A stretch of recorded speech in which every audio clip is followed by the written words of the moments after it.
Imagine it is 1914. European diplomats are sitting in elegant rooms, drinking tea, exchanging memorandums, talking about stability. Meanwhile, railway schedules are already moving millions of soldiers toward the front. The diplomats think they are negotiating peace. The generals know the war has already begun. Now let me ask you a question. When does a war actually start? Does it start when the first missile launches, or does it start months earlier, when leaders secretly conclude that negotiations are no longer useful?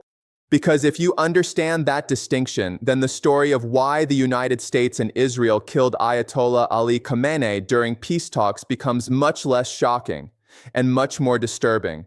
Most people assume diplomacy and war are opposites. That is how movies portray it.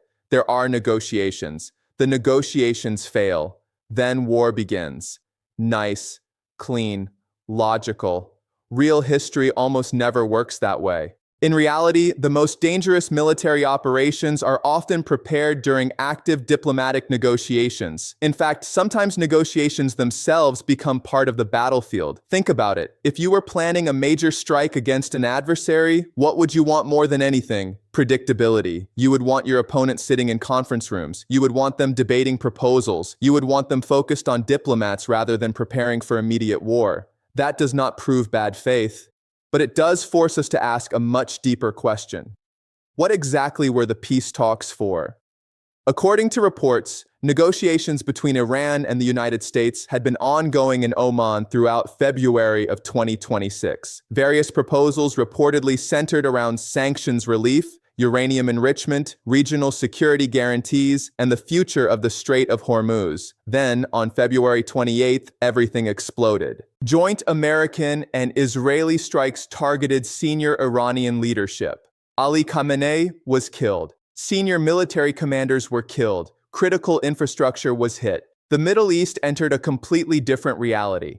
Now here's the question nobody wants to ask. If negotiations were genuinely progressing, why launch the strike? And if negotiations were never expected to succeed, why continue them? You see the paradox? That paradox is where the real story begins. Let's conduct a thought experiment. Imagine you are sitting in Washington, not as a politician, not as a journalist, as a cold strategist. You have spent 20 years watching Iran expand influence across Iraq, Syria, Lebanon, Yemen, and the Persian Gulf. You have imposed sanctions. You have conducted covert operations. You have assassinated military leaders. You have negotiated nuclear agreements. You have withdrawn from nuclear agreements. You have tried pressure. You have tried engagement. And after all that effort, Iran still possesses leverage over one of the most important energy corridors on Earth. At some point, a strategist begins asking a brutal question. What if the problem isn't Iranian behavior? What if the problem is the Iranian regime itself? Notice the difference.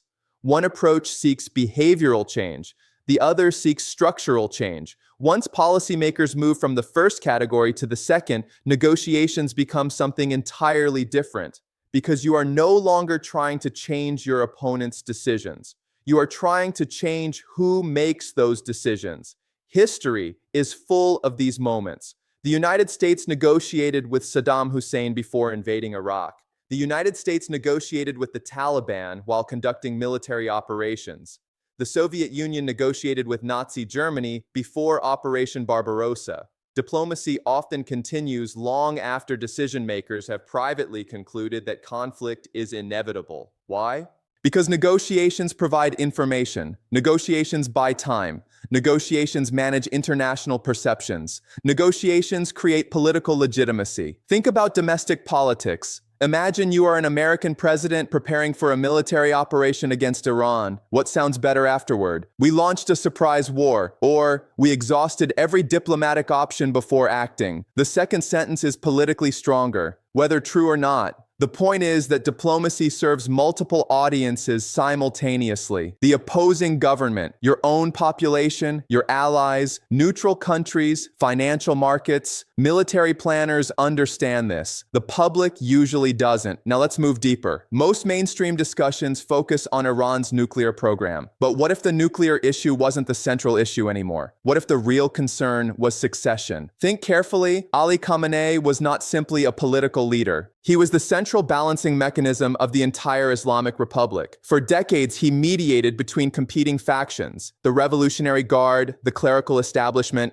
economic networks, security institutions, regional proxies. Remove him, and you do not simply remove a person. You introduce uncertainty into the system itself. Sometimes uncertainty is considered dangerous. Sometimes it is considered useful. It depends entirely on who is evaluating it. Imagine two strategic scenarios. Scenario 1, Khamenei survives another 5 years. Iran remains relatively predictable. Its leadership structure remains intact. Its regional strategy continues. Its nuclear negotiations continue. Everything remains difficult but manageable. Scenario 2, Khamenei disappears tomorrow. Suddenly, every faction inside Iran begins recalculating. Succession battles emerge. Power centers compete. Loyalties shift. Regional proxies become uncertain. Economic elites become nervous. Military commanders become distracted. Which scenario would be more attractive to people seeking major geopolitical change? The answer seems obvious, and that may explain why targeting Khamenei became thinkable in the first place. Reports indicate that intelligence agencies spent months tracking leadership movements and monitoring locations before the strike occurred. The operation was reportedly designed around the presence of senior officials gathered simultaneously. That detail matters enormously because it suggests planning, extensive planning, not a spontaneous reaction, not an emotional decision, a calculated operation. And that brings us to another uncomfortable reality. People often imagine international politics as a struggle between countries, America versus Iran, Israel versus Iran, China versus America. But experienced strategists frequently think differently. They think in terms of systems, power structures, institutional incentives, elite coalitions. What happens if you view Iran through that lens? Then the objective isn't revenge. The objective is disruption. The goal becomes forcing a reconfiguration of the political system, whether through collapse, reform, fragmentation, or succession. And that changes how we interpret the timing, because the timing itself may have been the message. Remember, the strike happened while diplomacy was still active. What signal does that send? It sends a terrifying signal. It says that negotiations alone no longer guarantee security. It says military options remain active regardless of diplomatic theater. It says strategic patience has limits. And perhaps most importantly, it says that some actors believed waiting would be more dangerous than acting. Now let's turn to Israel, because Israel's calculations were not identical to America's. That distinction is crucial. For Israel, Iran represents a fundamentally different category of threat. Distance changes psychology. For Americans, Iran is a geopolitical problem. For Israelis, Iran is often perceived as an existential problem. Those are not the same thing. A geopolitical problem can be managed. An existential problem demands elimination. Whether one agrees with that perception is irrelevant. The perception itself shapes policy, and perceptions drive history. Think about Israeli strategic culture. It was shaped by a small state surrounded by larger adversaries. Repeated wars, repeated surprise attacks, repeated intelligence failures. Under those conditions, preventive action acquires a different logic. You begin asking not whether a threat exists today. You begin asking what threat could exist tomorrow. This is why Israeli security doctrine frequently focuses on future capabilities rather than current realities. From that perspective, waiting carries its own risks, especially if leaders believe their window of opportunity is shrinking. Now here's where the story becomes even more interesting, because the official justifications and the underlying motivations may not be identical. That happens constantly in international politics. Leaders rarely explain their deepest strategic calculations publicly. Instead, they present arguments that are politically understandable: national security, self-defense, regional stability, counterterrorism, nuclear concerns. These may be genuine factors, but they are often only part of the picture. The deeper calculations usually involve power distribution, economic leverage, alliance structures, future uncertainties, long-term strategic trajectories. Think about China, think about Russia, think about energy markets, think about the Gulf monarchies, think about global shipping lanes. Suddenly, the assassination of one leader becomes part of a much larger chessboard. The Strait of Hormuz alone carries enormous significance. A substantial portion of global energy flows through that narrow corridor. Every major economy watches it obsessively. China watches it, Europe watches it, India watches it, America watches it. Any disruption creates ripple effects across the entire global economy, and reports during the conflict repeatedly highlighted negotiations concerning reopening shipping routes and stabilizing regional trade. Now let me challenge another assumption. Many people believe great powers primarily care about ideology, democracy, theocracy, human rights, authoritarianism. Sometimes they do, but often they care more about predictability. Predictable enemies can be managed. Unpredictable situations create nightmares. This creates an irony. Sometimes governments publicly condemn a regime while privately preferring its stability. Why? Because chaos is expensive. Chaos disrupts trade. Chaos creates refugee flows. Chaos destabilizes allies. Chaos generates uncertainty. Yet occasionally, leaders conclude that preserving stability creates even larger long-term dangers. When that happens, risk calculations change. And once risk calculations change, actions previously considered impossible suddenly become acceptable. That may be what happened here. Not because peace talks failed, but because certain decision makers concluded that the strategic environment itself was becoming unacceptable. Notice the distinction. That distinction changes everything, because it means negotiations may never have been the decisive variable. The decisive variable may have been time. How much time remained before Iran crossed certain thresholds? How much time remained before regional balances shifted? How much time remained before military opportunities disappeared? When strategists begin thinking in terms of closing windows, diplomacy becomes secondary, the clock becomes primary, and history repeatedly shows what happens when leaders believe the clock is running out. Now let's examine the aftermath. What happened after Khamenei's death? Did Iran collapse? No. Did the regime disappear overnight? No. Did the Islamic Republic immediately surrender? No.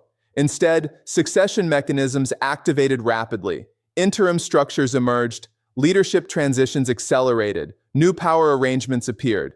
This is fascinating because it reveals something many outsiders misunderstand. Strong states often prepare for decapitation scenarios, especially when they expect assassination attempts. For years, observers speculated about succession planning inside Iran. The existence of contingency mechanisms suggests Iranian leaders anticipated this possibility long before it occurred, which raises another question. If everyone anticipated it, why do it? Again, we return to systems rather than individuals. Perhaps the objective was never simply removing Khamenei. Perhaps the objective was forcing the entire system into a new phase, a phase filled with uncertainty, a phase filled with internal recalculations, a phase where every major actor must reveal its true priorities. And that's where the mainstream narrative often breaks down. The mainstream narrative wants simple stories. Good guys, bad guys, peace, war, diplomacy, violence. Reality is uglier. Diplomacy and violence often operate simultaneously. Negotiations and military planning often occur simultaneously. Public statements and private intentions often diverge dramatically. The world is not run by villains twirling mustaches in secret rooms, nor is it run by idealists pursuing universal harmony. It is largely run by institutions managing incentives, and institutions frequently behave in ways that appear contradictory because they are balancing multiple objectives at once. Now let me leave you with one final thought experiment. Imagine historians looking back 50 years from now. What will they say was the real significance of February 28, 2026? Will they say it was the day Khamenei died? Maybe, but I suspect they will say something else. They may say it was the day the post-Cold War illusion finally collapsed. The illusion that globalization automatically prevents major conflict. The illusion that economic interdependence guarantees peace. The illusion that diplomacy always comes before war. Perhaps future historians will look at this event and conclude that the world had quietly entered a new era long before anyone admitted it. An era where great powers increasingly view negotiations not as alternatives to competition, but as instruments instruments of competition, an era where peace talks become part of strategic warfare itself, an era where the line between diplomacy and conflict becomes so blurred that ordinary citizens can no longer tell where one ends and the other begins. And if that is true, then the most important question is not why Khamenei was killed during peace talks. The most important question is whether the peace talks were ever meant to prevent the conflict at all. Because once you start asking that question, you begin seeing world politics very differently.